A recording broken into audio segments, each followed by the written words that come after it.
Hello दोस्तों, कैसे हैं आप सब। मैं अवधेश कुमार मोकामा क्लासेस में आपका स्वागत करता हूं। आशा करता हूं कि आप सब स्वस्थ होंगे, मस्त होंगे।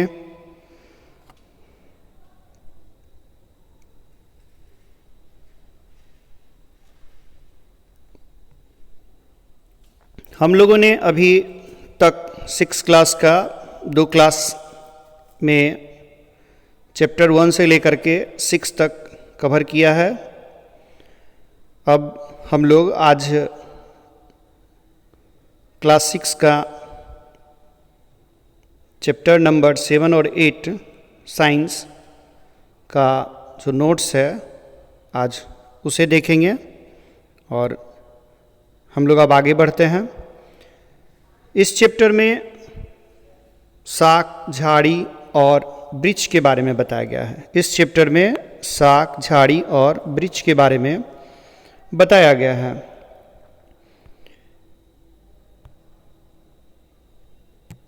एनसीईआरटी के अनुसार शाक, झाड़ी और वृक्ष में अंतर जो है उसके तने और शाखाओं को देखकर, ध्यानपूर्वक देखकर किया जाता है। शाक, झाड़ी और वृक्ष में अंतर उसके तने एवं शाखाओं को ध्यानपूर्वक देखकर किया जाता है। हरे एवं कोमल तने वाले पौधे, हरे एवं कोमल तने वाले पौधे शाक कहलाते हैं। हरे एवं कोमल तने वाले पौधे शाक कहलाते हैं। ये सामान्यतः छोटे होते हैं। इनमें कई शाखाएं नहीं होती है। इनमें कई शाखाएं नहीं होती है और ये सामान्यतः छोटे भी होते हैं। जैसे हम लोग देख सकते हैं पालक, धनिया। आप पालक देखे होंगे। पालक में क्या होता है, उसके जो तने होते हैं कोमल होते हैं, हरे होते हैं और छोटे भी होते हैं। उसमें अन्य कोई शाखाएं नहीं होती है। कुछ पौधों में शाखाएं तने के आधार के समीप से निकलती है। तना कठोर होता है परंतु अधिक मोटा नहीं होता है, झाड़ी कहलाता है। जैसे गुलाब का पौधा, आपने गुलाब का पौधा जरूर देखा होगा। इसमें जो शाखाएं होती है तने के आधार के समीप से निकलती है। इसका तना कठोर भी होता है परंतु इतना मोटा नहीं होता है। कुछ मोटा होता है, ज़्यादा मोटा नहीं होता है। अर्थात गुलाब का पौधा झाड़ी के अंतर्गत आते हैं। कुछ पौधे बहुत ऊंचे होते हैं। कुछ पौधे बहुत ऊंचे होते हैं। इनके तने सुदृढ़ एवं गहरे भूरे होते हैं। इनमें कई शाखाएं भूमि से अधिक ऊंचाई पर तने के ऊपरी भाग से निकलते हैं और इन्हें हम क्या कहते हैं, इन्हें वृक्ष कहा जाता है। जैसे आपने आम का वृक्ष जरूर देखा होगा। आप उसे देख सकते हैं कि यह जो होते हैं ऊंचे ऊंचे होते हैं। इसके तने सुदृढ़ होते हैं, गहरे भूरे होते हैं। इनमें कई शाखाएं होती है जो भूमि से अधिक ऊंचाई पर तने के ऊपरी भाग से निकलता है। इसे हम वृक्ष कहते हैं।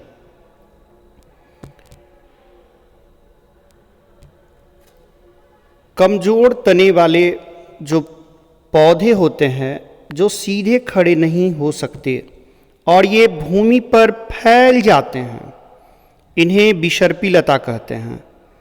कमजोर तने वाले पौधे जो सीधे खड़े नहीं हो सकते और ये भूमि पर फैल जाते हैं, इन्हें विसर्पी लता कहते हैं।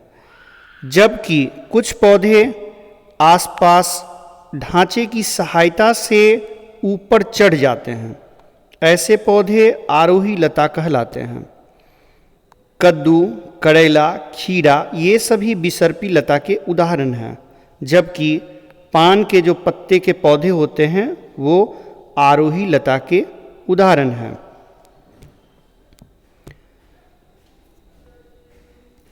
तने का विकास बीजों के प्रांकुर से होता है। तने का विकास अर्थात स्टीम का डेवलपमेंट किससे होता है? तो जो सीड्स होते हैं उसके प्रांकुर से होता है। तना का कार्य जल, खनिज लवण का संवहन करना होता है। तना का क्या कार्य है? तो तना का कार्य है जल, खनिज लवण इन सब का संवहन करता है। ठीक है। पौधे की जो जड़ें होती है वह जमीन से जल और खनिज लवण अवशोषित कर पौधे के अन्य भागों तक पहुंचाती है। विशेष रूप से यह कार्य तना के द्वारा किया जाता है। इसके दो भाग होते हैं, जाइलम तथा फ्लोएम। इसके दो भाग होते हैं, जाइलम तथा फ्लोएम। अब हम लोग देखेंगे जाइलम अर्थात जल व खनिज लवण को पौधों के विभिन्न हिस्सों में पहुंचाना जाइलम का काम होता है। फ्लोएम यह भोजन का संवहन करता है। तना पौधों को खड़े रखने में सहायता प्रदान करता है अर्थात यांत्रिक सहायता करता है। तना जो है सो पौधों को खड़ा रहने में सहायता करता है अर्थात यांत्रिक सहायता करता है। अब हम लोग पत्ती देखेंगे। पत्ती, पत्ती का वह भाग जिसके द्वारा वह जुड़ा होता है पर्णवृत्त कहलाता है। ठीक है। पत्ती का वह भाग जिसके द्वारा वह पौधों से जुड़ा होता है क्या कहलाता है? पर्णवृत्त कहलाता है। पत्ती के चपटे हरे भाग को फलक या पटल कहते हैं। पत्ती का जो चपटा भाग होता है, हरे रंग का जो भाग होता है उसको क्या कहते हैं? फलक या पटल कहते हैं। पत्ती की संरचना अर्थात जो बनावट होती है वह सीरा विन्यास के आधार पर होती है। अर्थात आप देखे होंगे पत्ती, उसके अंदर की जो रेखाएं होती है वो भिन्न भिन्न होती है। अर्थात हम सीरा विन्यास के आधार पर पत्ती की संरचना जो होती है, जो बनावट होती है वो सीरा विन्यास के आधार पर होती है और यह सीरा विन्यास कहलाती है। अब सीरा विन्यास के आधार पर हम पत्तियों के बारे में जानेंगे। सीरा विन्यास दो प्रकार के होते हैं। सीरा विन्यास जो है सो दो प्रकार के होते हैं। एक जालिका रूपी होता है और एक समानांतर रूपी होता है। जालिका रूपी आपने पीपल के पत्ते को देखा होगा।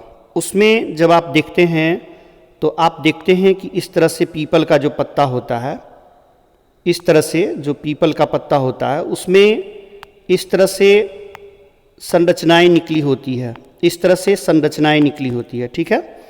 जबकि आप जब मक्का के पौधों के पत्ते को देखेंगे या गेहूं के पत्ते को देखेंगे तो वह जो है इस तरह से समानांतर क्रम में जुड़ी होती है। ठीक है। ये हम इसके आधार पर पत्ती की संरचना हम लोग जो है सो देखते हैं सीरा विन्यास के रूप में। अर्थात सीरा विन्यास दो प्रकार के होते हैं, एक जालिका रूपी और दूसरा समानांतर रूपी। जालिका रूपी में पीपल का पत्ता, आम का पत्ता ये सभी देख सकते हैं, जबकि समानांतर रूपी में आप मक्के का, गेहूं का, धान का ये सभी देख सकते हैं। अब कहता है पत्ती का जो काम है उसका सबसे बड़ा काम होता है पत्तियों द्वारा जो बाष्पोत्सर्जन की क्रिया होती है वह बड़ी मात्रा में जल को वायुमंडल में छोड़ती है। अर्थात पत्ती का एक और काम है बाष्पोत्सर्जन करना, जो कि वायुमंडल में जल को बाष्पोत्सर्जन की क्रिया के द्वारा पहुंचाती है। इसी कारण से जलीय पौधों की पत्तियां ज़्यादा चौड़ी और मरुस्थलीय पौधों की पत्तियां छोटी या सूल के या कांटे के रूप में होती है। अब देखिए इस बात को यहाँ समझना है, ये जो पत्तियां होती है जो जलीय पौधे होते हैं उसकी पत्तियां बड़ी क्यों होती है और मरुस्थलीय पौधों की पत्तियां छोटी या सूल के रूप में क्यों होती है। तो जो जलीय पौधे होते हैं उन्हें जल की पर्याप्त मात्रा मिलती है, उनके पास जल की जो मात्रा होती है अधिक से अधिक होती है। तो जब उनमें अधिक जल संग्रहित होता है तो उनकी पत्तियां चौड़ी जो होती है वो अधिक से अधिक जल का बाष्पोत्सर्जन करती है, जबकि मरुस्थल में जल की कमी होती है। अगर मरुस्थलीय पौधों की पत्तियां अगर चौड़ी होगी, बड़ी होगी, तो वो ज़्यादा मात्रा में बाष्पोत्सर्जन करेंगे, जिससे मरुस्थलीय पेड़ पौधों में जल की कमी हो जाएगी और मरुस्थलीय पौधे सूख जाएंगे। इसीलिए अधिक जल का बाष्पोत्सर्जन ना हो, ठीक है। इसी वजह से जलीय पौधे और मरुस्थलीय पौधों की पत्तियों में भिन्नता पाई जाती है। पत्तियों द्वारा जो प्रकाश संश्लेषण होता है ये बिना पत्ती के प्रकाश संश्लेषण की क्रिया संभव नहीं है, अर्थात प्रकाश संश्लेषण में पत्ती का होना अनिवार्य है। उसके साथ साथ पत्तियां जो होती है जो प्रकाश संश्लेषण में भाग लेती है उसमें क्लोरोफिल की आवश्यकता है। प्रकाश संश्लेषण का जो फॉर्मूला होता है, जब हम 6 कार्बन डाइऑक्साइड और 12 जल को मिलाते हैं, और ये ध्यान रखना है कि सूर्य की प्रकाश की उपस्थिति अनिवार्य है, ठीक है, और क्लोरोफिल की उपस्थिति भी अनिवार्य है। तो जब हम 6 कार्बन डाइऑक्साइड और 12 जल की मात्रा को सूर्य के प्रकाश में और क्लोरोफिल की उपस्थिति में जब अभिक्रिया कराते हैं तो हमें ग्लूकोज और जल उसके साथ साथ ऑक्सीजन प्राप्त होता है, ठीक है, अर्थात 6 CO2 plus 12 H2O is equal to C6 H12O6 plus C6 plus 6 H2O plus 6 O2, ठीक है। पत्तियां बाष्पोत्सर्जन क्रिया में भाग लेती है, उसके साथ साथ पत्तियां जो है सो कीटों को भी आकर्षित करती है। अगर पत्तियां कीटों को आकर्षित नहीं करेगी तो फिर उसके जो परागकण होते हैं उसको इस पौधों से उस पौधों पर कैसे लेके जाया जाएगा। इसीलिए पत्तियां जो है सो कीटों को भी आकर्षित करती है, पत्तियां कीटों को भी आकर्षित करती है। अब जड़ का विकास बीज के मूलांकुर से होता है। अभी जस्ट हम पढ़े थे तना के बारे में, ठीक है। तना के बारे में क्या पढ़े थे कि तने का जो विकास होता है, तने का जो विकास होता है बीज के प्रांकुर से होता है, जबकि जड़ का विकास, ठीक है, जड़ का विकास किससे होता है? तो जड़ का विकास बीज के मूलांकुर से होता है। जड़ें 2 प्रकार की होती है, मूसला जड़ और झकड़ा जड़। झकड़ा जड़ को रेशेदार जड़ भी कहा जाता है। जैसा कि नाम से ही स्पष्ट है, रेशेदार जड़ या झकड़ा जड़ अर्थात रेशेदार,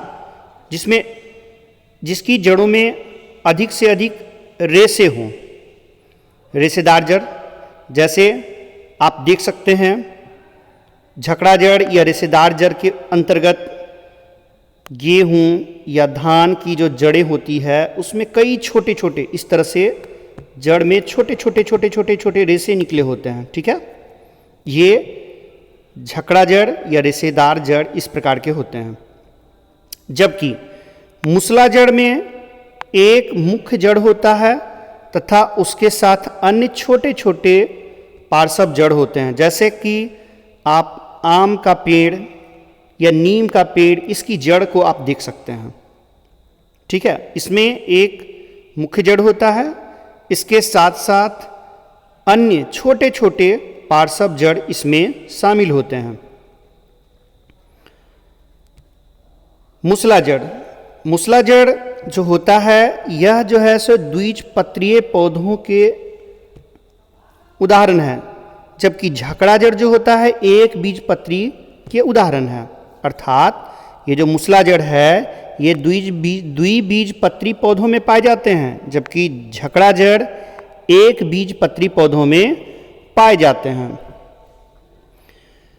कुछ जड़ के उदाहरण हैं जिसे हम लोग खाते हैं: गाजर, मूली, शकरकंद, सलजम, टेपियोका। टेपियोका को कसावा या यूका के नाम से भी जाना जाता है। ठीक है, अर्थात हम गाजर, मूली, शकरकंद, सलजम, टेपियोका ये सभी जो खाते हैं ये सभी किसके उदाहरण हैं? जड़ के उदाहरण हैं। टेपियोका से साबूदाना बनाया जाता है जो केरल की एक मुख्य भोज्य पदार्थ है। अर्थात टेपियोका केरल में पाया जाता है।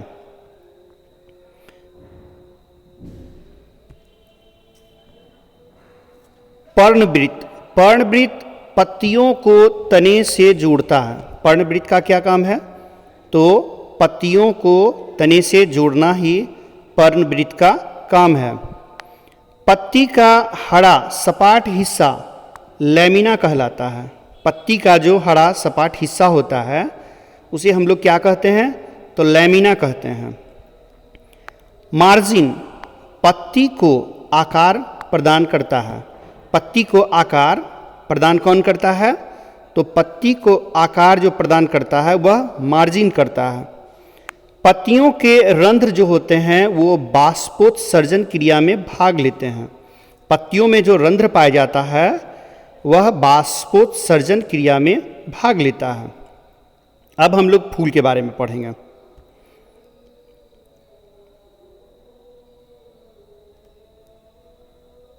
अब हम लोग थोड़ा सा फूल के बारे में देख लेते हैं क्या कहता है।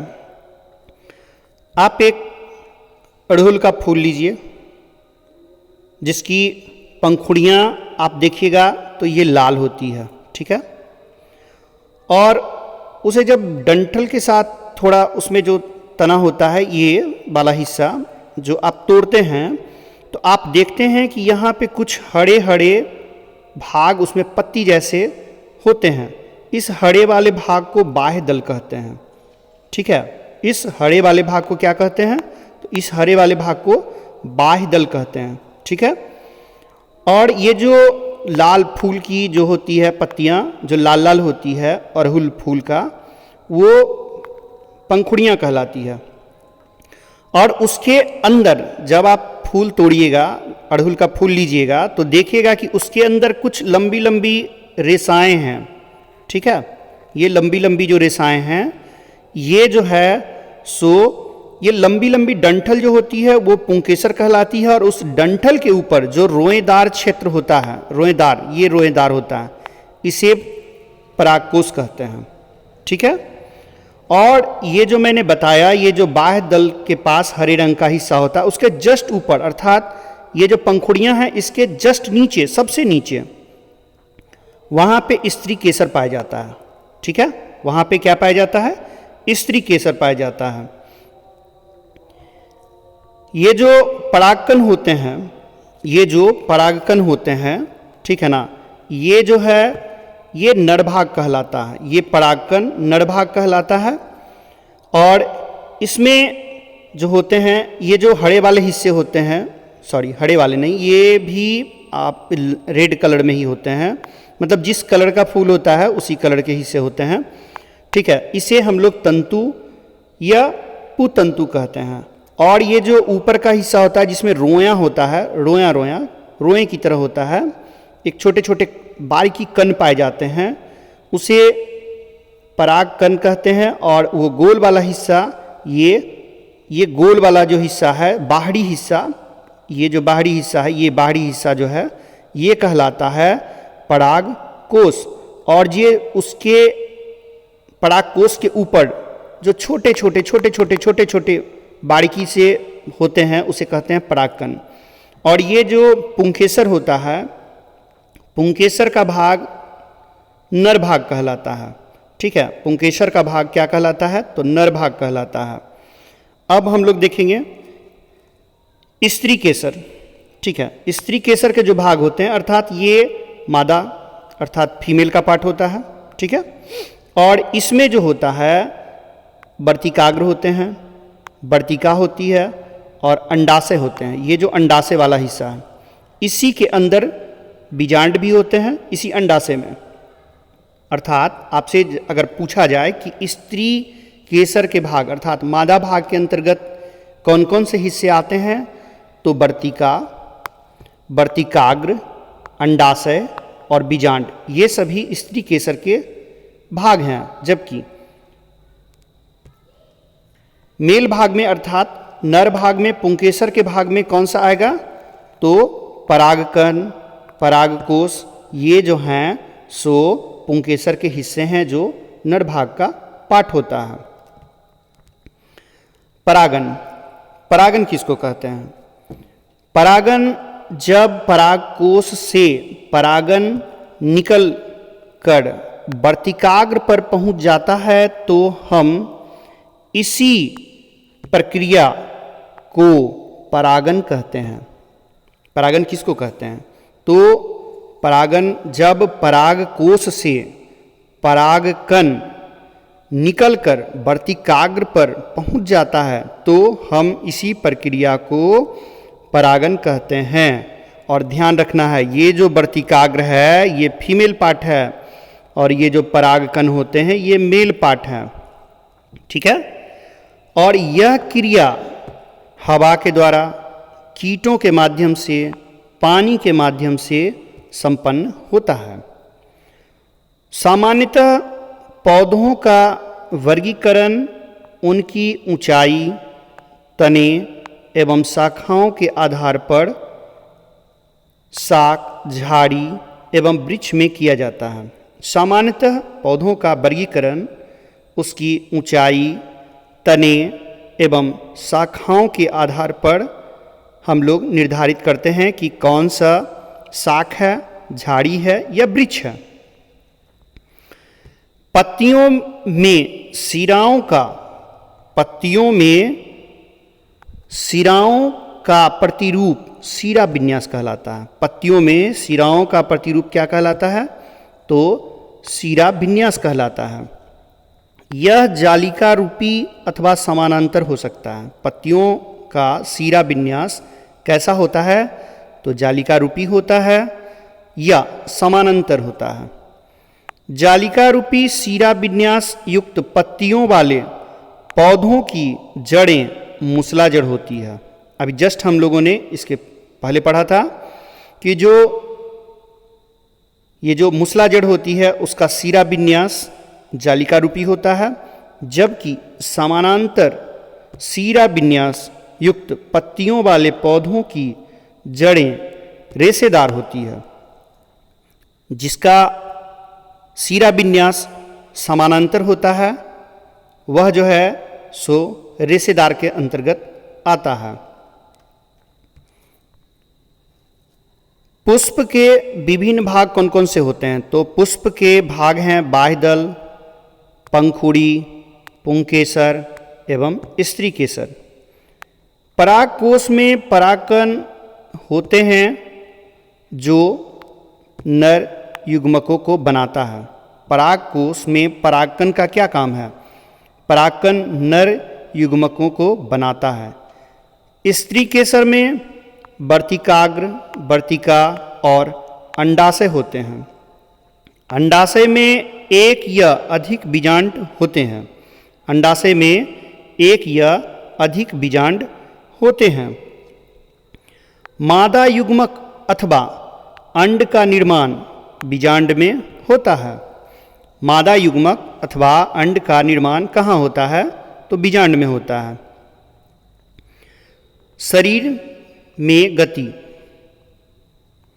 अब हम लोग अगले चैप्टर में देख रहे हैं शरीर में गति।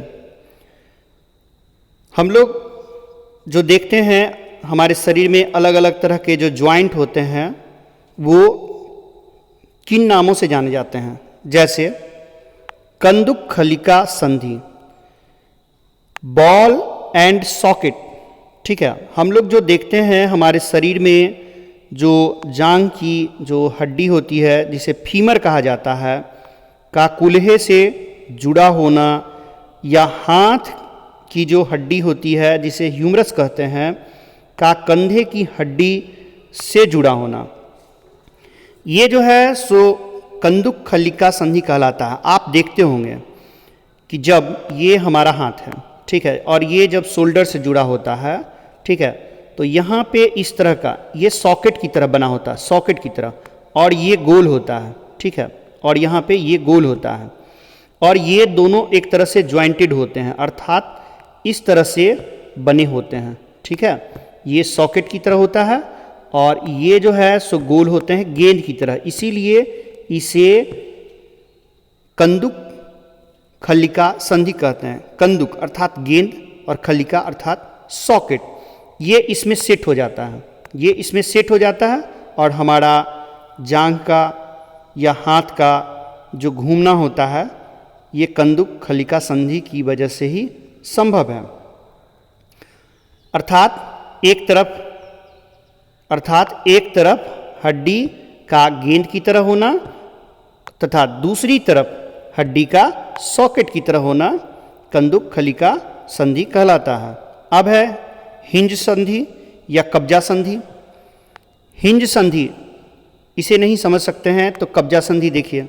कब्जा संधि ये जो हुआ, इसमें केवल आगे या पीछे एक ही दिशा में गति करते हैं, जैसे कोहनी का मुड़ना। आप देखेंगे अपने हाथों की कोहनी को सिर्फ एक ही तरफ मुड़ता है, दूसरे तरफ नहीं मुड़ता है। अगर आपको नहीं समझ में आता है तो देखिए यहाँ पे इसका दूसरा नाम है कब्जा संधि। ठीक है, आप अपने घरों में देखते होंगे, आपके जो घर के खिड़कियों या दरवाज़ों के जो पल्ले होते हैं, आप उसको सिर्फ और सिर्फ एक ही तरफ खोल या बंद कर सकते हैं, दूसरी तरफ नहीं। ठीक है, इस प्रकार की संधि जो है सो क्या कहलाती है, तो इस प्रकार की संधि कहलाती है हिंज संधि या कब्जा संधि। अब है अचल संधि। अचल संधि अर्थात ये फिक्स, ठीक है ना, ये फिक्स है। हम इसको देख सकते हैं जैसे खोपड़ी की हड्डी, ये फिक्स है। वैसी अस्थियां जो हिल नहीं सकती अर्थात स्थिर है, ठीक है ना, हमारी जो खोपड़ी है इसकी हड्डी को आप घुमा नहीं सकते हैं, जो जहां है वैसे ही रहेगी। एक और हड्डी होती है, जैसे कि आप देख सकते हैं अपने कानों को छू करके आपको महसूस होगी, ये जो लचीला भाग होता है उसे कहते हैं उपास्थि। अर्थात हमारा कान जो है यह उपास्थि का बना होता है और हमारे कान की सबसे छोटी हड्डी स्टेपीज कहलाती है।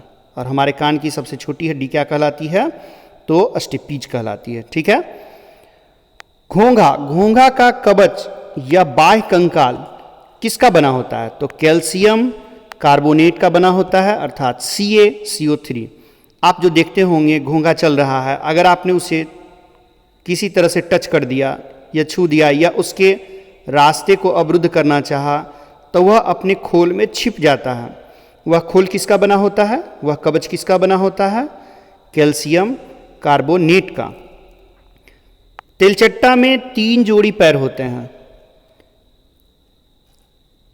तिलचट्टा में कितने जोड़ी पैर होते हैं, तो 3 जोड़ी पैर होते हैं। इसके हृदय में 13 चेंबर होते हैं।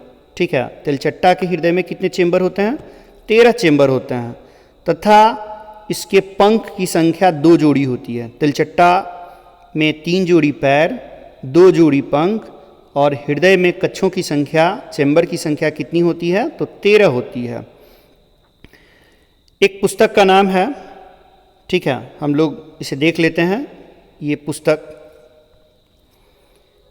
गेट ऑफ एनिमल्स पुस्तक, ये जो है सो ग्रीक दार्शनिक अरस्तु द्वारा लिखी गई है। आपसे अगर पूछा जाए कि गेट ऑफ एनिमल्स पुस्तक किसने लिखा है, तो अरस्तु ने लिखा है। अरस्तु एक ग्रीक दार्शनिक थे। और एक चीज़ और ध्यान रखिए कि अरस्तु को father of biology and father of zoology भी कहा जाता है, अर्थात जंतु विज्ञान और जीव विज्ञान। ठीक है, का पिता कौन है? अरस्तु, father of biology and father of zoology, अरस्तु को कहा जाता है।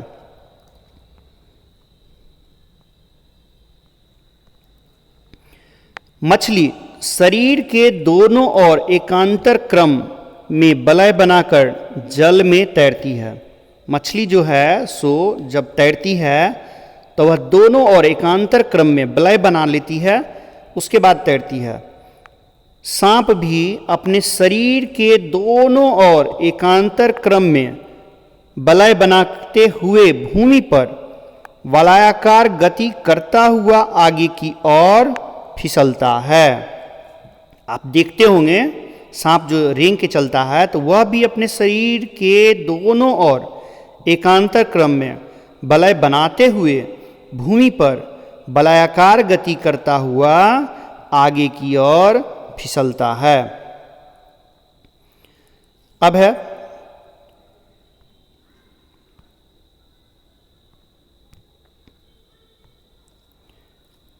तिलचट्टा। तिलचट्टे का शरीर और पैर भी कठोर आवरण से ढके होते हैं जो बाह्य कंकाल बनाता है। तिलचट्टा का जो शरीर होता है, पैर होता है, वह भी एक कठोर आवरण से ढका होता है जो बाह्य कंकाल बनाता है। केचुआ, केचुआ में गति शरीर की पेशियों, केचुआ में जो गति होती है, ठीक है ना, शरीर की पेशियों के बारी बारी से विस्तरण एवं संकुचन से होती है। केचुआ कैसे आगे बढ़ता है? तो केचुआ जो है सो आगे बढ़ने का उसका रीजन है, वह अपने शरीर की उसकी जो पेशियां होती है ना, वह बारी बारी से विस्तरण करती है, संकुचन करती है, जिसके वजह से केचुआ आगे की ओर गति कर पाता है। घोंघा, घोंघा पेशीय पाद की सहायता से चलता है। घोंघा जो है सो किस तरह से चलता है? तो पेशीय पाद, ठीक है ना, उसके किस तरह के पैर होते हैं? तो पेशीय पाद होते हैं, जिसकी सहायता से घोंघा आगे बढ़ता है। ठीक है मित्रों, आज का जो मैंने नोट्स आप लोगों से शेयर किया है यहीं तक था। फिर हम लोग एक नए वीडियो के साथ अगले क्लास में मिलते हैं। और मैं आप लोगों से बार बार कहता हूँ कि अगर इसमें कुछ त्रुटि हो तो